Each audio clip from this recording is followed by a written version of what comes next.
നമസ്കാരം. ഞാനിവിടെ ഇവിടെ ചോദിക്കാനിലേക്ക് എല്ലാ പ്രിയ പ്രേക്ഷകർക്കും സ്വാഗതം. ഇന്ന് കണ്ണൂർ ജില്ലയിലെ പയ്യന്നൂർ നഗരസഭയിലെ ലൈഫ് മിഷൻ പദ്ധതിയിലൂടെ 44 കുടുംബങ്ങൾക്ക് ഫ്ളാറ്റ് സമുച്ചയം നിർമ്മിച്ചു നൽകുമെന്ന ഒരു പ്രഖ്യാപനമുണ്ടായി.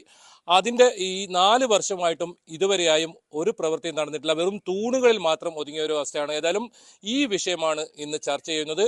ഒരിക്കൽ കൂടി സ്വാഗതം.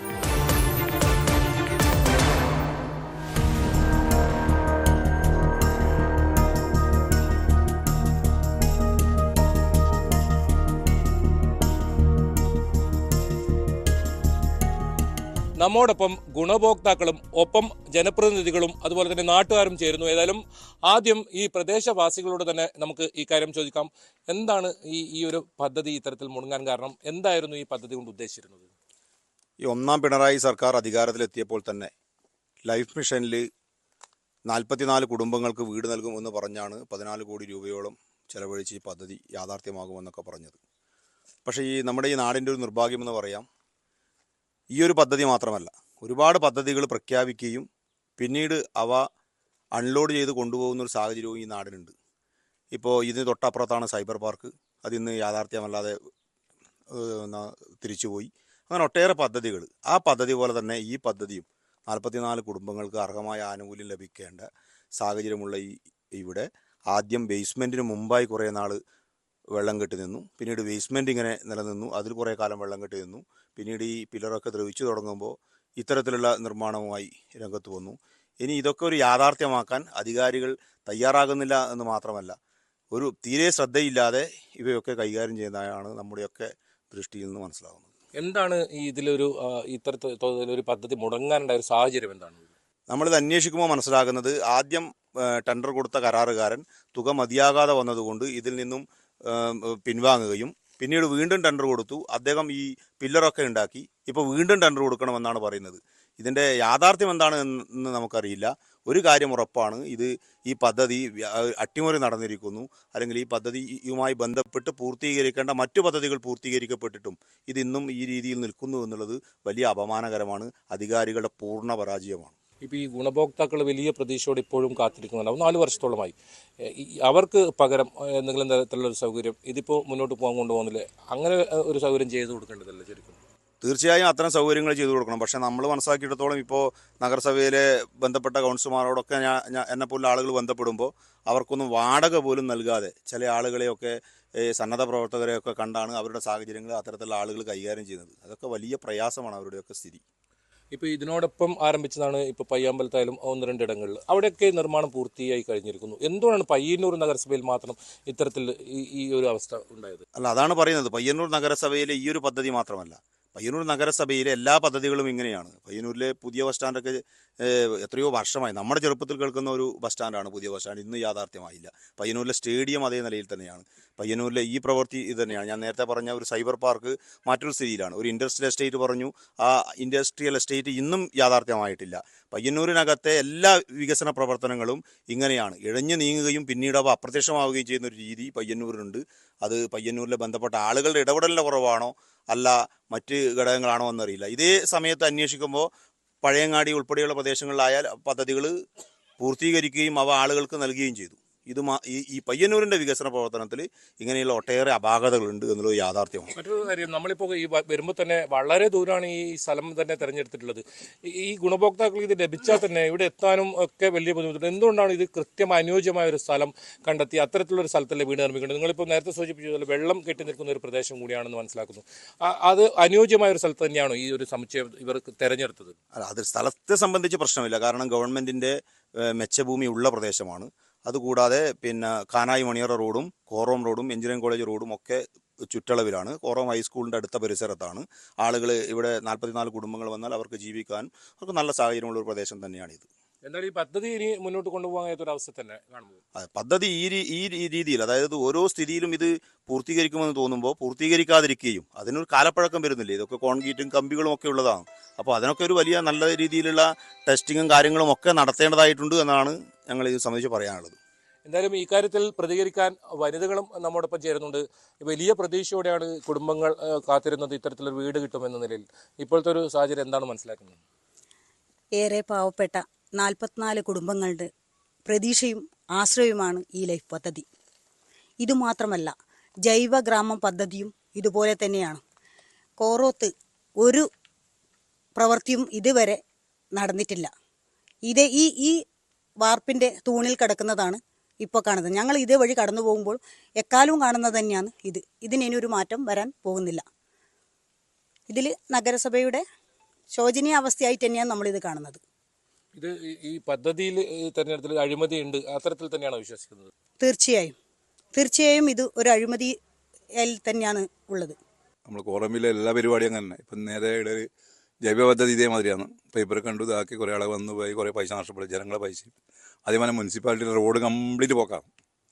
ഈ മുനിസിപ്പാലിറ്റി കോറം വില്ലേജിൽ തന്നെ കംപ്ലീറ്റ് ഞാൻ സമരം ചെയ്യാൻ വേണ്ടി പോയിരുന്നു. വളരെ ദയനീയമാണ്. പിന്നെ അതിനെപ്പറ്റി പറഞ്ഞിട്ട് കാര്യമില്ലല്ലോ. അധികാരികൾക്ക് അനക്കൂല. അവസ്ഥ ഗവൺമെൻറ് അവരുടെ ഏരിയ അവർക്ക് ഇങ്ങനെ ചെയ്താൽ നടക്കും, അത്രയില്ലും. പാവപ്പെട്ട നിങ്ങൾ പറഞ്ഞ വീട് 40-42 വീട് കിട്ടിക്കഴിഞ്ഞാൽ വലിയ ഗുണമാണല്ലോ. ഇതവിടെ എഞ്ചിനീയറിംഗ് കോളേജ് ഇവിടെ ഉണ്ട്, ഹൈസ്കൂളുണ്ട്, ഇപ്പം ശ്രീനാരായണ ഒരു കോളേജ് എല്ലാം ഉണ്ട്.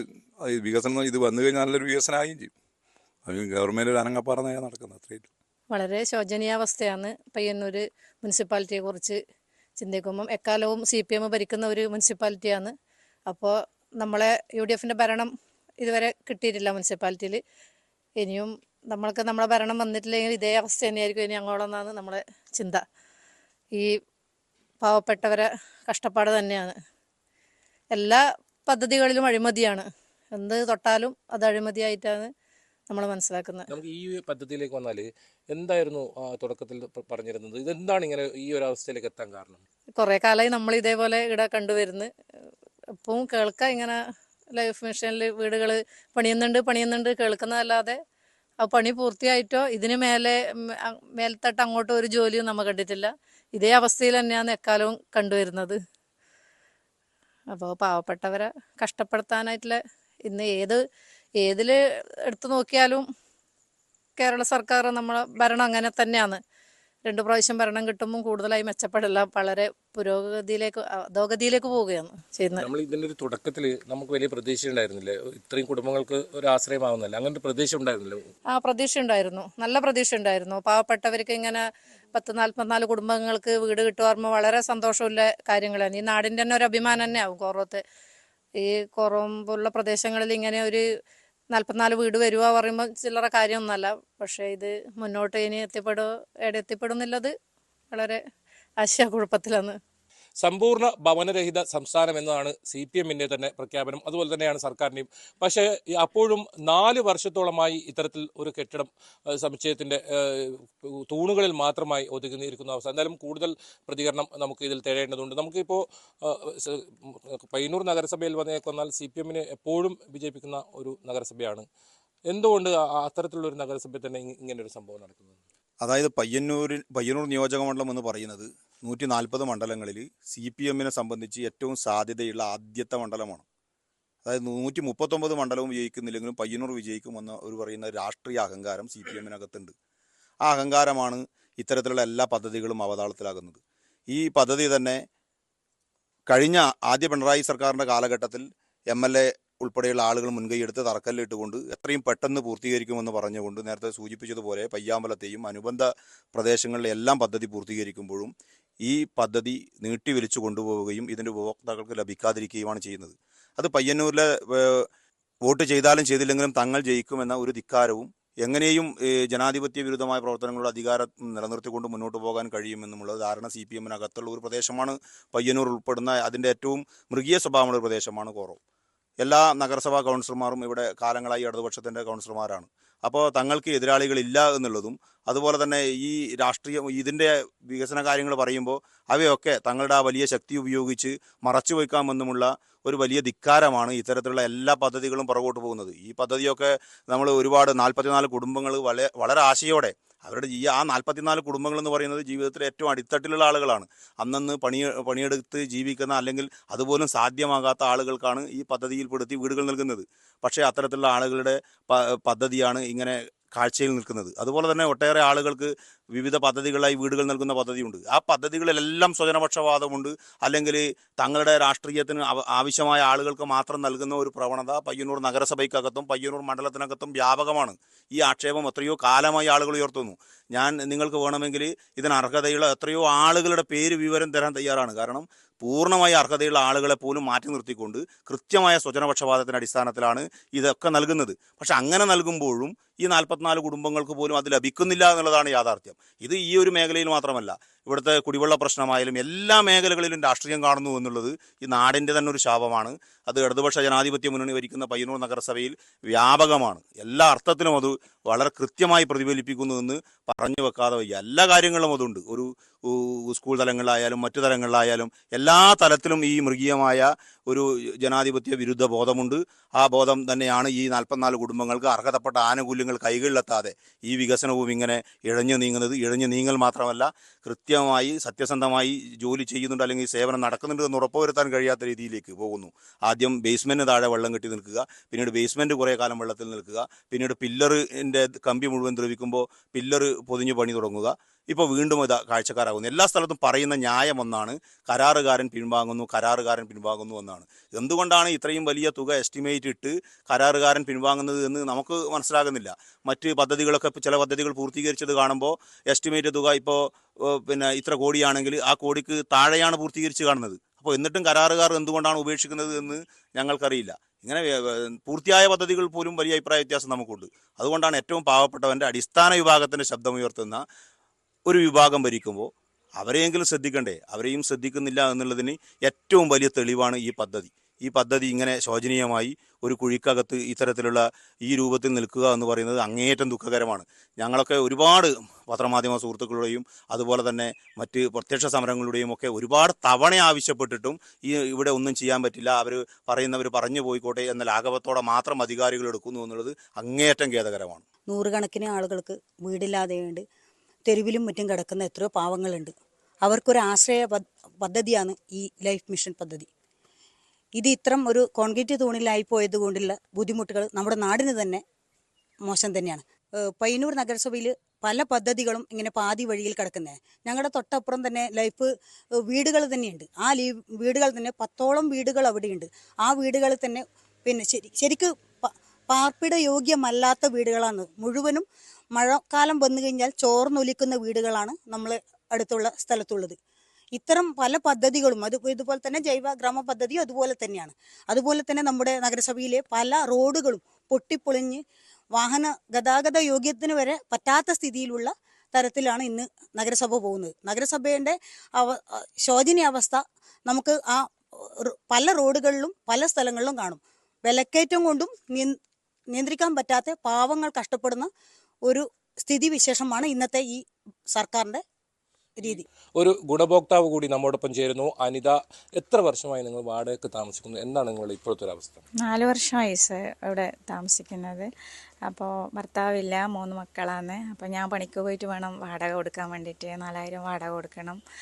അപ്പോൾ ഈ വീടൊന്ന് കിട്ടിയാൽ വലിയൊരു ഉപകാരമായിരുന്നു. കൗൺസിലറോട് പറഞ്ഞിട്ട് അത് ശരിയാക്കാം, എങ്ങനെയെങ്കിലും ഞാൻ എല്ലാവരോടും പറയുന്നുണ്ട്. അപ്പോൾ അവർ പറഞ്ഞു ഒരു 3 സെൻറ്റ് സ്ഥലം ഉണ്ടെങ്കിൽ നമ്മൾ എങ്ങനെയെങ്കിലും കെട്ടിത്തരും. ഇപ്പോൾ 2 ഇപ്പോൾ നാട്ടുകാർക്ക് പറ്റൂലല്ലോ. ഗവൺമെൻറ്റിൽ ഇപ്പോൾ ഇത് ഫണ്ടില്ല എന്നാണ് പറയുന്നത്. അപ്പോൾ അന്ന് ഒരു പ്രാവശ്യം കണ്ടിരുന്നു ഞാൻ. ആ ഒരു ഫില്ലറും ഇതെല്ലാം വെച്ചിട്ട് കോറോത്ത് അന്ന് കിട്ടിയിട്ടുള്ളത്. പിന്നെ അതിന് ശേഷം ഒന്നും നടപടിയൊന്നും. നിങ്ങളിപ്പോൾ നിലവിൽ എത്രയാണ് ഇവിടെ വാടക കൊടുക്കുന്നത്? ഈ വീട്ടിന് എത്രയാണ് വാടക കൊടുക്കുന്നത്? 4000 വാടക കൊടുക്കുന്നുണ്ട് സർ. മാസത്തിൽ 4000. പിന്നെ കറണ്ട് ബില്ലും കാര്യവും എല്ലാം ചിലവും കാര്യം. ഇപ്പോൾ ഹസ്ബൻഡൊന്നും ചിലവിനൊന്നും തരുന്നില്ല സർ. അവരെ ഒരു അഡ്രസ്സോ മക്കളെ വിളിക്കുകയോ ഒന്നും ഒരു ഇതുമില്ല. അപ്പം ഞാൻ തന്നെ വേണം. പിന്നെ വീട്ടുകാരെ കൊണ്ട് നമുക്ക് അവരും വാടക തന്നെയാണ് താമസിക്കുന്നത് കാസർഗോഡ്. പിന്നെ ഈ നാട്ടുകാരെ ഒരു ഇത് കൊണ്ട് ഇവിടെ ജീവിച്ചു പോകുന്നു സർ. അതാണ് നമുക്കിപ്പോഴും ഒരു പ്രതീക്ഷയുണ്ട്. ആ ഒരു സമുച്ചയം അത് പണിത് കിട്ടുന്ന ഒരു പ്രതീക്ഷയുണ്ട് സർ. പ്രതീക്ഷ കൈവിട്ടിട്ടില്ല. എന്തായാലും ഗവൺമെൻറ് എന്തായാലും സാധിച്ചു തരുന്നാന്ന് വിചാരിക്കുന്നത്. സ്വന്തമായ ഒരു വീടെന്ന സ്വപ്നം കണ്ട് നിൽക്കുന്ന കുടുംബങ്ങൾക്കാണ് ഇത് ഏറ്റവും വലിയ തിരിച്ചടിയാകുന്നത്. ഏതായാലും ഇത്തരം പദ്ധതികൾ വളരെ പെട്ടെന്ന് തന്നെ മുന്നോട്ട് കൊണ്ടുപോയേണ്ടതുണ്ട്. ഒരു ചെറിയ ഇടവേള.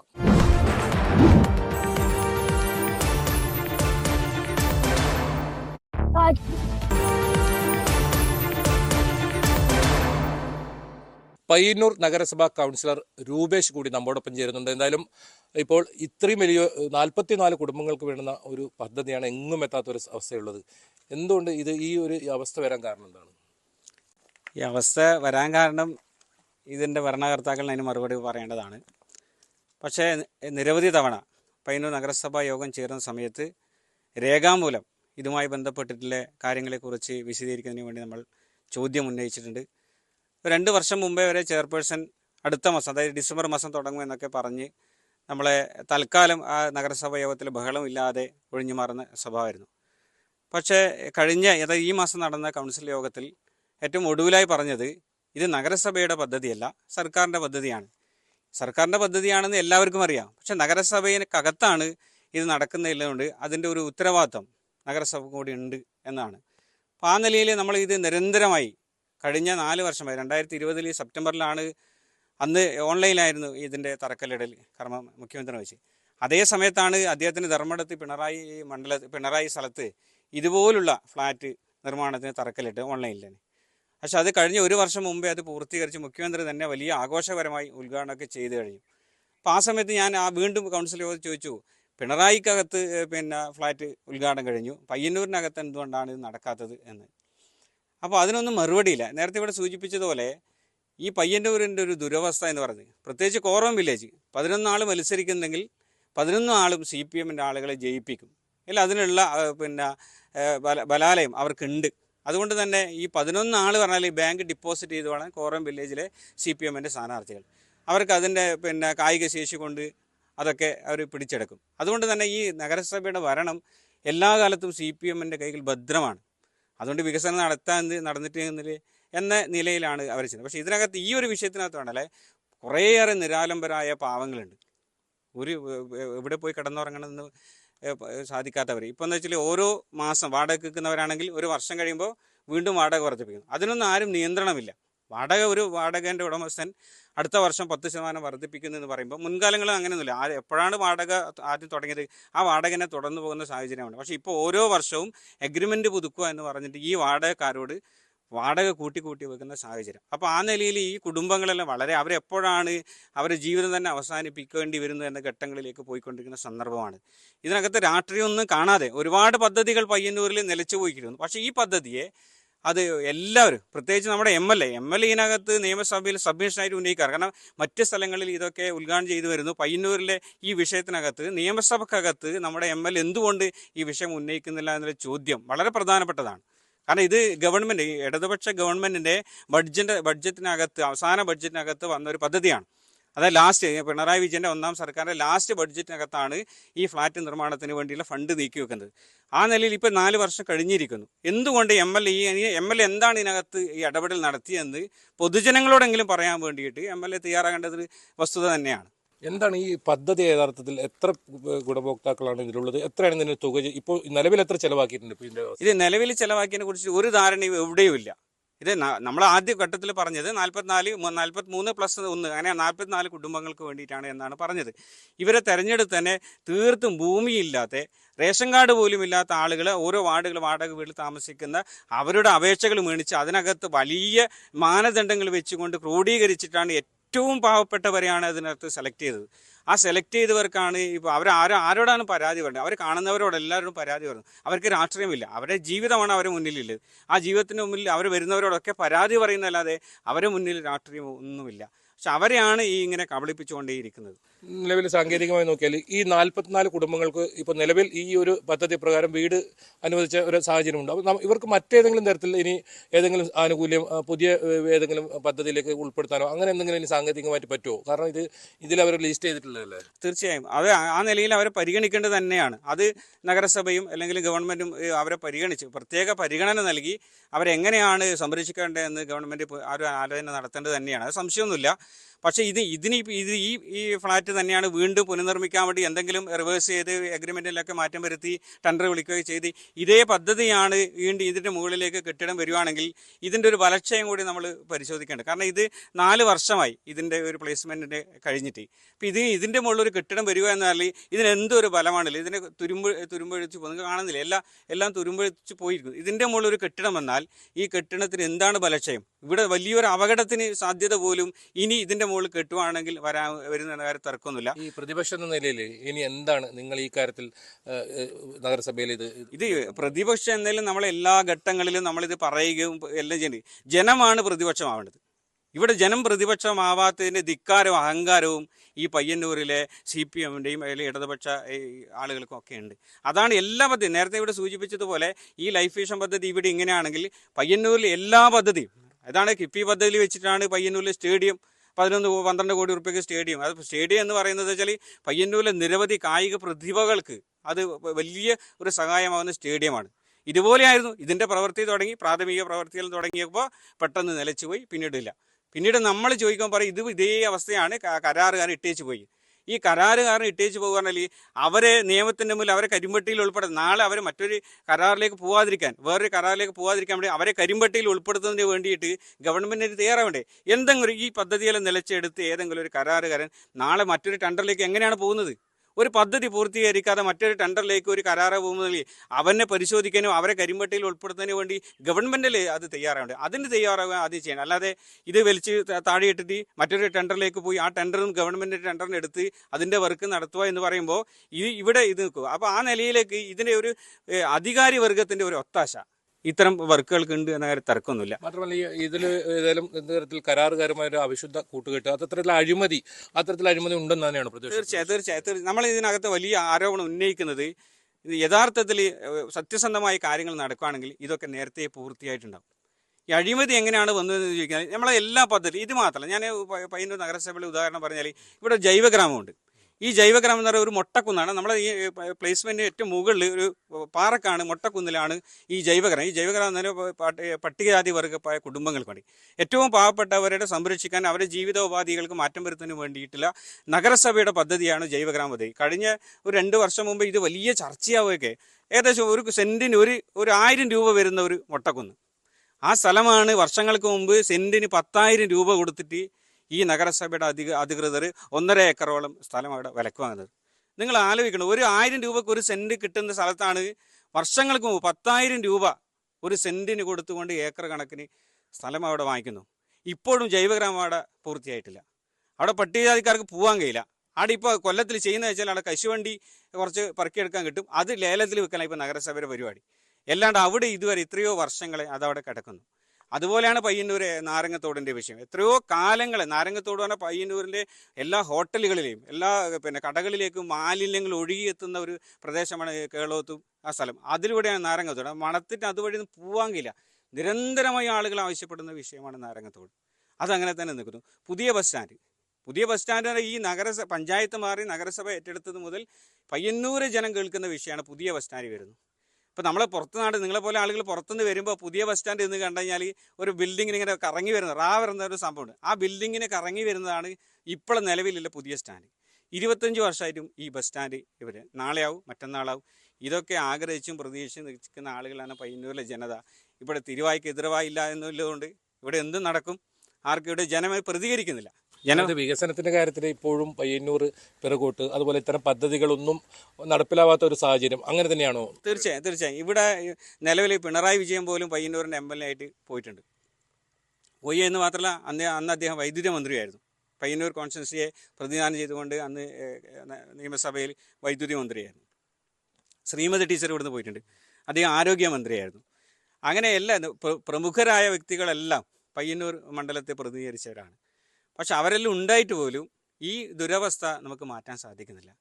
എന്തുകൊണ്ടോ അറിയില്ല. നമ്മളെ ഇത് എന്ത് ചെയ്തിട്ടില്ലെങ്കിലും നാളെയും ആരെ നിർത്തിയാൽ ഇവിടെ ജയിപ്പിക്കാൻ സാധിക്കുന്ന, അല്ല അതിന് കായിക ബലം കൊണ്ട് ഇതൊക്കെ ജനാധിപത്യത്തെ അട്ടിമറിക്കാൻ സാധിക്കുന്ന പ്രവർത്തകരുടെ ഒരു വലിയ സമൂഹം ഇവിടെ ഉണ്ട് എന്നുള്ള ധിക്കാരവും അഹങ്കാരവും അത് മാറാതെ നമുക്കിത് മുന്നോട്ട് പോകില്ല. നമുക്കിപ്പോൾ ഈ വിഷയത്തിലേക്ക് വന്നപ്പോൾ ഇതിനിപ്പോൾ നമുക്കിനി എന്താണ് ഈ കാര്യത്തിൽ ഇനി നമുക്ക് തുടർന്ന് ഇനി ചെയ്യാൻ പറ്റുക എന്താണ്? ഇതേ അവസ്ഥയിൽ തന്നെ നിന്നിട്ട് കാര്യമില്ല. മറ്റേ 44 കുടുംബങ്ങൾ വലിയൊരു പ്രശ്നം കൂടിയാണ്. അതെ, ഞാൻ ഈ പറയുന്നത് നേരത്തെ സൂചിപ്പിച്ച പോലെ തന്നെ ഈ 44 കുടുംബങ്ങളെ ഇത് തന്നെ പൂർത്തീകരിക്കുക എന്ന് പറഞ്ഞാൽ ഈ പൂർത്തീകരിക്കുന്നതിൻ്റെ ആശങ്കകൾ ഇങ്ങനെ എല്ലാവർക്കും ഉണ്ടാവും. ഇവിടെ താമസിക്കുന്നവർക്കുണ്ടാവും, ഇതിൻ്റെ പരിസരവാസികൾക്കുണ്ടാവും, ഇതിലെന്തൊരു ബലക്ഷയമുണ്ട് എന്ന കാര്യത്തിൽ എല്ലാവർക്കും ഒരു ആശങ്കയുണ്ടാവും.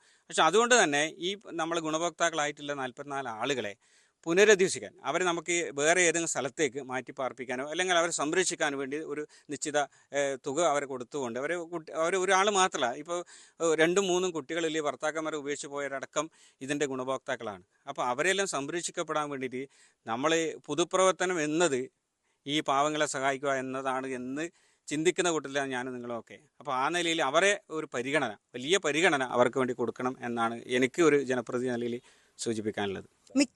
മിക്ക ആൾക്കാരും വാടക വീടുകളിലും മറ്റും ചെറിയൊരു ഷെഡ് പോലെ കെട്ടിയിട്ടുള്ള പല സ്ഥലത്തുമാണ് മിക്ക ആൾക്കാരും താമസിക്കുന്നത്.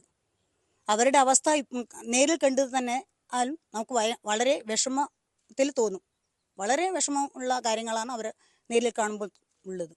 ഇത് ഈ അധികാരികളുടെയും ഇവിടുത്തെ രാഷ്ട്രീയ പ്രവർത്തകരുടെയും ഇവിടുത്തെ ഈ തദ്ദേശ സ്വയംഭരണ സർക്കാരിൻ്റെയും എല്ലാം ആത്മാഭിമാന ബോധത്തെ താഴേക്ക് കൊണ്ടുപോകുന്ന പ്രവൃത്തിയായിട്ടാണ് നമ്മളൊക്കെ കാണുന്നത്. അതുകൊണ്ട് ഇതിന് അടിയന്തരമായ പരിഹാരം വേണം. ഇതിനാവശ്യമായ റെക്ടിഫിക്കേഷൻ നടത്തി ഇത് പൂർണ്ണമായും 44 കുടുംബങ്ങൾക്കും ഭവനം നൽകുന്ന രീതിയിലേക്ക് വരണം. അല്ലാതെ ഇത് ഉപേക്ഷിക്കുകയല്ല വേണ്ടത്. ഉപേക്ഷിക്കണമെന്ന നിലപാട് ഞങ്ങൾക്കില്ല. മറിച്ച് ഇത് പൂർണ്ണമായും റെക്ടിഫൈ ചെയ്ത് പൂർണ്ണമായും എത്രയും പെട്ടെന്ന് പണി കഴിപ്പിച്ച് ആളുകൾക്ക് നൽകണം. അങ്ങനെ ഈ നാടിനകത്തെ നാട്ടുകാരോട് പറഞ്ഞ ഒരു വലിയ സ്വപ്നം ഇവിടെ ജീവിക്കണം. അങ്ങനെ ഈ നാടിനോടൊപ്പം ആ 44 കുടുംബങ്ങളും അവർക്ക് കൂടി ജീവിക്കാൻ പറ്റുന്ന സാഹചര്യം ഉണ്ടാക്കണം എന്നതാണ് വ്യക്തമായ അഭിപ്രായം പറയുന്നത്. ഒട്ടേറെ സമരങ്ങൾ ഇതിനു മുമ്പ് നടത്തിയിട്ടുണ്ട്. അല്ലെങ്കിൽ അതിശക്തമായ സമരങ്ങളിലേക്ക് നാട്ടുകാരും ജനങ്ങളും ഒക്കെ കടന്നു വരും. എല്ലാ രാഷ്ട്രീയത്തിനും അപ്പുറം വലിയ ജനകീയമായ ചർച്ചകൾ നാട്ടിനകത്തുണ്ട്.